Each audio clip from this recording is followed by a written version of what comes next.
একের পর এক ক্রিকেটারের ইনজুরিতে বিপর্যস্ত বাংলাদেশ দল। জয়ের সিরিজ থেকে ছিটকে যাওয়ার পর এবার আঙুলে চোট পেলেন মুশফিক। গুরুতর নয় বলছে ম্যানেজমেন্ট।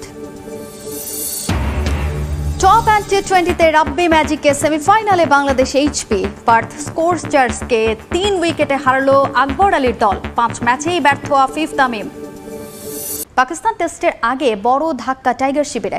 ছিটকে গেলেন ইনফর্ম ব্যাটার মাহমুদুল হাসান জয়। ইসলামাবাদে এ দলের হয়ে প্রস্তুতি ম্যাচ খেলতে নেমে চোটে পড়েন এই ওপেনার। রোববার এমআরআই পরীক্ষার পর জানা যাবে ইনজুরি ঠিক কতটা গুরুতর। তবে টেস্ট সিরিজে যে তিনি থাকছেন না তা ইতোমধ্যেই জানিয়ে দিয়েছে টিম ম্যানেজমেন্ট। বিকল্প নিয়েও চিন্তাভাবনা শুরু করে দিয়েছেন তারা। এ দলের হয়ে বিজয় দীপুরা পাকিস্তানে অবস্থান করলেও তাদের সাম্প্রতিক পারফরমেন্স মন ভরাতে পারেনি কোচ ক্যাপ্টেনের। টেস্ট সিরিজের আগে দুঃসংবাদ ভর করেছে বাংলাদেশ ক্যাম্পে। দুরন্ত ফর্মে থাকা মাহমুদুল হাসান জয় ইনজুরিতে পড়েছেন। এ দলের হয়ে প্রথম 4 দিনের ম্যাচে ফিল্ডিং করতে গিয়ে গ্রেনে আঘাত পান টাইগার ওপেনার। ইনজুরি এতটাই গুরুতর যে পুরো সিরিজ থেকে ছিটকে যেতে পারেন। জাতীয় দলের ফিজিও বাইজিদুল ইসলাম এখনও তাকে পর্যবেক্ষণ করেননি। ইসলামাবাদে পরীক্ষা নিরীক্ষার পর জানা যাবে কতদিন মাঠের বাইরে থাকতে হবে মাহমুদুল হাসানকে। আঘাত পেয়েছেন মুশফিকুর রহিমও। পাকিস্তান শাহিনসের বিপক্ষে প্রথম ইনিংসে ব্যাট করলেও নামেননি দ্বিতীয় ইনিংসে। আঙুলে চোট পেয়েছিলেন এই অভিজ্ঞ ব্যাটার। তবে রাওয়ালপিন্ডি টেস্টের আগে সুস্থ হয়ে উঠবেন আশাবাদী মুশফিক। বৃষ্টির কারণে আমরা খুব বেশি অনুশীলন করার সুযোগ পাইনি। যতটুকু করতে পেরেছি যথেষ্ট না। নেটে ব্যাটিং সেশনের সময় আঙুলে চোট পেয়েছিলাম, যে কারণে দ্বিতীয় ইনিংসে ব্যাট করতেও পারিনি। তবে প্রথম টেস্টের আগে সুস্থ হয়ে যাব আশা করি। মুশফিক, মাহমুদুল হাসান ছাড়াও মুমিনুল, জাকির, নাইম হাসান ও হাসান মাহমুদরা এ দল ছেড়ে জাতীয় দলের সাথে যোগ দিলেন।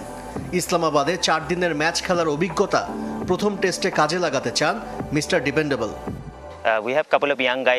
এ দলে বেশ কিছু তরুণ ক্রিকেটার খেলেছে যারা টেস্ট স্কোয়াডেও আছে। আমাদের লক্ষ্য ছিল এখানকার কন্ডিশন আর উইকেটের সাথে মানিয়ে নেওয়া। আমি আশা করব তরুণরা এখানকার অভিজ্ঞতা টেস্ট সিরিজে কাজে লাগাবে। রোববার প্রথম টেস্টের ভেন্যু রাওয়ালপিন্ডিতে অনুশীলন করবে টিম বাংলাদেশ। টপ অ্যান্ড টি20 সিরিজের খবর জানাবো। রাব্বির ব্যাটিং নৈপুণ্যে সেমিফাইনালে Bangladesh high performance unit Perth স্কোরচার্সকে 3 উইকেটে হারিয়েছে আকবর আলীর দল। ডারউইনে টস জিতে আগে বোলিংয়ের সিদ্ধান্ত নেয় এইচপি। শুরুটা ভালো না হলেও শেষের দিকে বোলারদের কৃতিত্বে পার্থকে 129 রানে আটকে দেয় রিপন রাকিবুলরা। জবাবে মিডল অর্ডার ব্যর্থতায় পরেও রাব্বির 13 বলে 32 রানের ইনিংসে 3 বল আগে জয় তুলে নেয় বাংলাদেশ।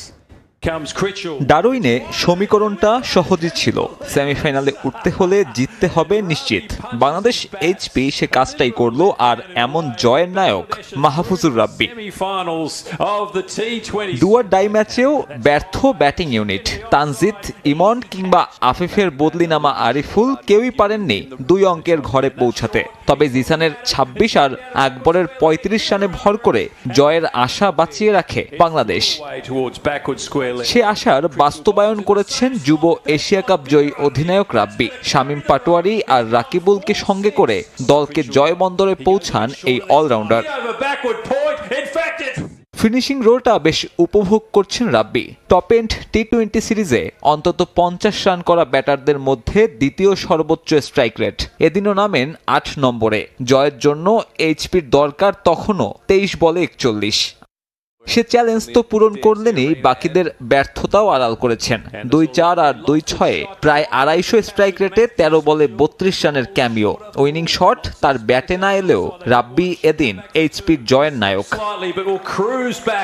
এর আগে টস হেরে ব্যাটিংয়ে নেমে দারুণ শুরু না হলেও দ্বিতীয় উইকেট জুটিতে পার্থের 69 রানের জুটি বড় সংগ্রহের ইঙ্গিত দিচ্ছিল। তবে রিপন মন্ডলের দ্বিতীয় উইকেট শিকারের পরেই রানের গতি মন্থর হয়ে যায় স্বাগতিকদের। শেষের দিকে রাকিবুল আলিসের নিয়ন্ত্রিত বোলিংয়ের সামনে 129 রানের বেশি করতে পারেনি পার্থ স্কচার্স। রোববার সেমিফাইনাল খেলবে বাংলাদেশ এইচপি। জিতলে ওই দিনই ফাইনাল। 2 ম্যাচের মাঝে পার্থক্য 6 ঘন্টার কিছু বেশি। স্থবিরতা কাটিয়ে দেশের ক্রিকেট সচল করতে কোনো দৃশ্যমান উদ্যোগ নেই। তবে অনানুষ্ঠানিকভাবে চলছে ক্রিকেট বোর্ড পুনর্গঠনের প্রক্রিয়া। আইসিসিকে বুঝিয়ে অ্যাডহক কমিটি অথবা গঠনতন্ত্র মেনে নতুন পুরনোর সমন্বয়ে হতে পারে পরিচালনা পর্ষদ। বর্তমান 4 পরিচালক এবং বাইরের 5 জনের নাম শোনা যাচ্ছে।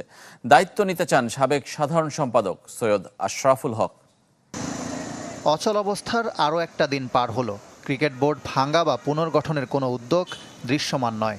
সেনা পাহারা মিরপুরে বাংলাদেশ ক্রিকেট বোর্ড কার্যালয়ে স্বাভাবিক কাজে স্থবিরতা।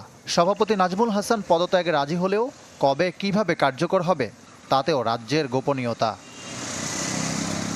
তবে অনানুষ্ঠানিক আলোচনা চলছে বোর্ড পরিচালকদের মধ্যে যারা থাকতে চান আর ঢুকতে চান তাদের মধ্যে।